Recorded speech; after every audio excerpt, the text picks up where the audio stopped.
അരനൂറ്റാണ്ടിലേക്കടുക്കുന്ന കൂത്തുപറമ്പ് നിയോജക മണ്ഡലത്തിൽ 1970 ശേഷം ഒറ്റത്തവണ മാത്രമാണ് UDF ജയിച്ചത്. അതും സോഷ്യലിസ്റ്റ് ജനതാ പാർട്ടി പ്രതിനിധിയായി KP മോഹനൻ മത്സരരംഗത്ത് ഇറങ്ങിയപ്പോൾ. ഇത്തവണ മോഹനൻ പിന്മാറി സഹോദരപുത്രനെ പാർട്ടി സ്ഥാനാർത്ഥിയായി കൂത്തുപറമ്പിൽ രംഗത്ത് ഇറക്കുമ്പോഴും വിജയപ്രതീക്ഷയിൽ സംശയമില്ല. ഇടതുപക്ഷത്തിന്റെ വികസന പദ്ധതികളുടെ തുടർച്ച തന്നിലൂടെ മുന്നോട്ട് കൊണ്ടുപോകുമെന്നാണ് പ്രവീണിന്റെ പക്ഷം. നാട്ടുകാരുടെ സംബന്ധിച്ചിടത്തോളം ഇടതുപക്ഷ ജനാധിപത്യ മുന്നണി നല്ല ഭൂരിപക്ഷത്തോട് ജയിക്കുമെന്നാണ് മനസ്സിലാക്കാൻ സാധിച്ചത്. ഇടതുപക്ഷ ജനാധിപത്യ മുന്നണിയുടെ പ്രവർത്തനങ്ങൾ, പ്രത്യേകിച്ച് സമാനതകളില്ലാത്ത വികസന ക്ഷേമ പ്രവർത്തനങ്ങൾ നാടുകളുടെ എല്ലാ വീടുകളിലും ഒരു സ്പർശനം ഏറ്റെടുത്തിട്ടുണ്ടെന്നാണ് മനസ്സിലാക്കാൻ സാധിച്ചത്.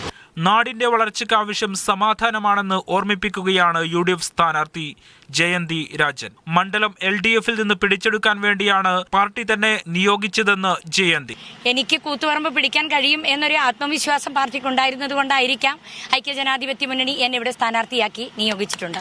വേനൽ ചൂടിനെ വകവെക്കാതെ പ്രചാരണ രംഗത്ത് സജീവമാണ് ഇരു സ്ഥാനാർത്ഥികളും. മീഡിയ 1 കണ്ണൂർ.